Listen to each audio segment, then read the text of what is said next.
George R. R. Martin updated his Not a Blog, and while he wasn't home for a long stretch of time, he is home now, and he is working hard on all his projects, including Winds of Winter. So George wants you to know, don't give him mean comments. He's trying his okayest. He also teased that he's working on secret projects that he can't tell us as of right now, so I guess this is just the 1000th update. Hey guys, I'm working on Winds of Winter, but I also have all this other stuff I'm doing too.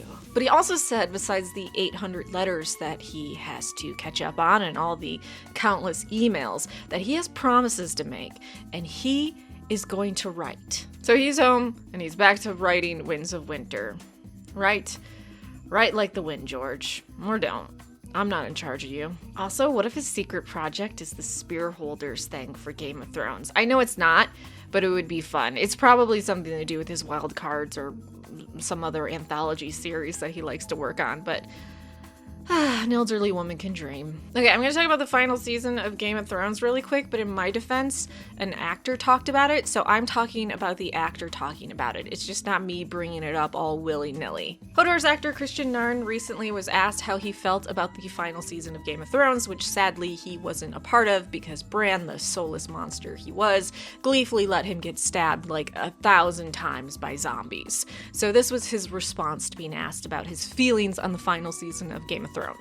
I try to be objective here, but I'm a fan of things too, and when something you deeply love doesn't live up to what you expect, I get it. I understand.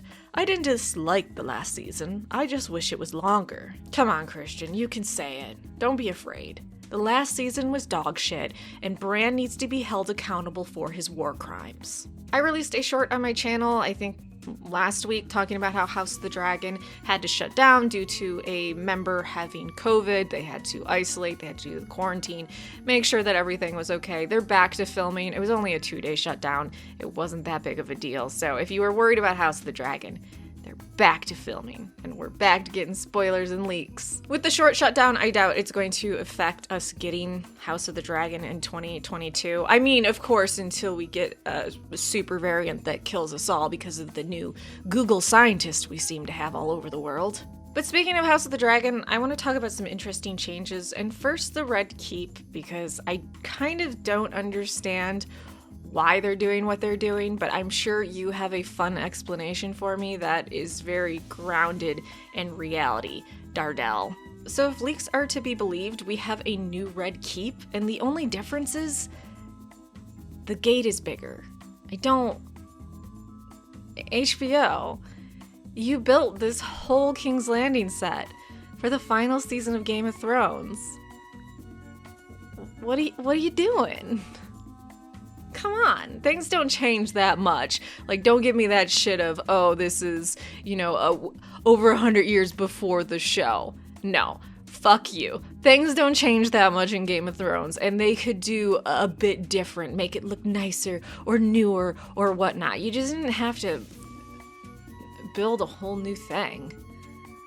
What a waste. So I don't know, there's a whole mystery with the Red Keep. I'll be interested to see more leaks and spoilers to see exactly what they're doing. I want to talk about something else around the Red Keep that has me really worried, and I'm sure it's just a me thing, but this is my channel, so I can talk about my me things. So, there were wind machines, smoke machines, and controlled fires at the new Red Keep set, and I'm worried about that because I don't want dragon fights quite yet. I don't want the Dance of the Dragons to begin in the first season. They really need to set it up. And I talked about that in my video I released last week about Alicent Hightower and also about Rhaenyra Targaryen and their younger versions and what that could mean. And it would be a really good idea to start a bit earlier, maybe like even 106 AC, before jumping forward and getting into the older versions of them who are now getting ready to just destroy everything. I'm really hoping this is for something else.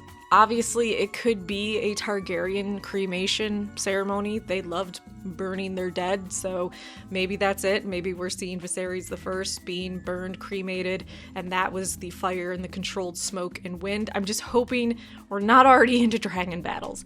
HBO, do you remember what happened with another show that was about Game of Thrones? I don't know what show I could be referencing. How they kind of just rushed to the end, or rushed to the big part, and how that blew up in your face.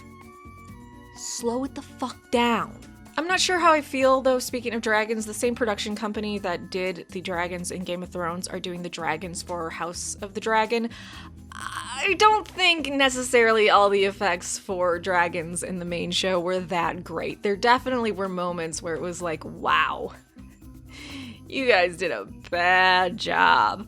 So maybe if it's more like towards the last season of Game of Thrones and they've perfected it, that's great. But I really worry between what we've seen them do before with dragons and also with the fact that we're going to have so many dragons and so many dragon battles, something's gonna dip in quality, and I don't want it to be the dragons. As for other filming, they are going to Spain in October, and they're going to film in locations for House of the Dragon that they had filmed for the main show. So if you're worried about consistency, don't be. They are going to be as consistent as possible. Just sometimes they're going to do weird things for reasons I don't know. I'm not part of the production. And after filming in Spain in October, they're going to go to Portugal and do some brand new filming locations for House of the Dragon and Game of Thrones in general. So that's going to be exciting to see. As well, this is sort of cute. They named their 2 units Fire, Blood. And the Fire unit stays in the UK filming and doing all that, and the Blood unit is the one that goes around to different locations filming. I don't know. It's an obvious naming for their units, but I still think it's cute. Lastly, on House of the Dragon, Olivia Cooke talked about Alicent Hightower and how people aren't going to like her at first, so I just want to read that quote. What's amazing about Game of Thrones, like we saw in the past series, is that one season you hate a character, and the next you absolutely love them and will go to the ends of the earth for them. You just don't know what you're going to get with these characters. They're so well written. Such is the human condition. You can do some horrendous things, but then you can also do some wonderful things as well.